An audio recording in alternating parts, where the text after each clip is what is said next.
Ikiraro cyubatswe kuri Kigali Universe kigiye gutahwa nyuma y'uko cyuzuye gikoresheje amafaranga agera kuri miliyoni 900 z'amafaranga y'u Rwanda. Nk'uko amakuru abivuga, ubuyobozi bw'inzu y'imyidagaduro ya Kigali Universe bwatangaje ko buri kwitegura gutaha ikiraro kizajya kinyurwamo n'abagiye kuhasohokera cyashowemo arenga miliyoni 900 z'amafaranga y'u Rwanda.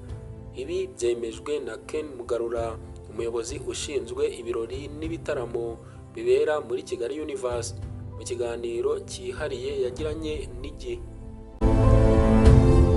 Ken Mugarura yagarukaga ku bikorwa byo kwagura Kigali Universe bigizwe n'iki kiraro n'indi nyubako yuzuye izajya yakira ibikorwa bitandukanye nk'inzu mberabyombi. Iyi nyubako izaba ifite ubushobozi bwo kwakira abantu 700, ariko ikaberamo n'ibindi bikorwa birimo imurikagurisha.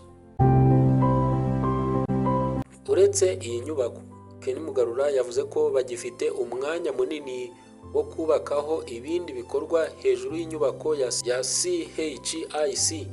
Abajijwe ku kiraro bamaze iminsi bubaka, Ken Mugarura yagize ati ikiraro gahunda yacyo ubu yarasojwe, ubu cyamaze kwemezwa ndetse cyahawe ibyangombwa.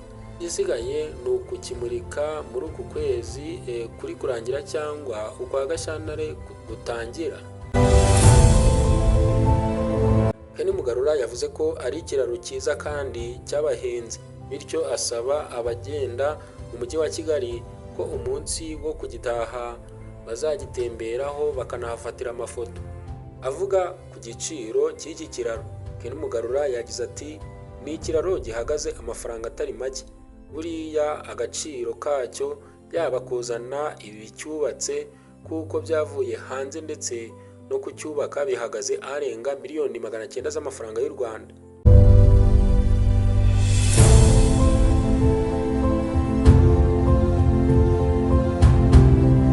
Yavuze ko ibyuma byubatse iki kiraro bimwe byavuye mu Bushinwa, ibindi muri Turukiya. Abagishushanyije barimo Abanyarwanda n'Abanyaturukiya. Ni ikiraro Ken Mugarura ahamya ko cyuzuye gitwaye igihe kirekire kuko cyamaze byibuze amezi 6. Ku rundi ruhande, yavuze ko ari ikiraro bahisemo guha abatuye umujyi wa Kigali kugira ngo babone ahandi hantu ho gufatira amafoto no gutemberera. Ngayo nguko ibyari bigezweho mu isi y'imyidagaduro. Tubashimira umwanya mwaduhaye. Nk'ibisanzwe nitwa Journalist Thierry. Ibuka gukanda subscribe niba utarabikora kuri uyu muyoboro wa YouTube. Imana ibarinde. Hasta la vista.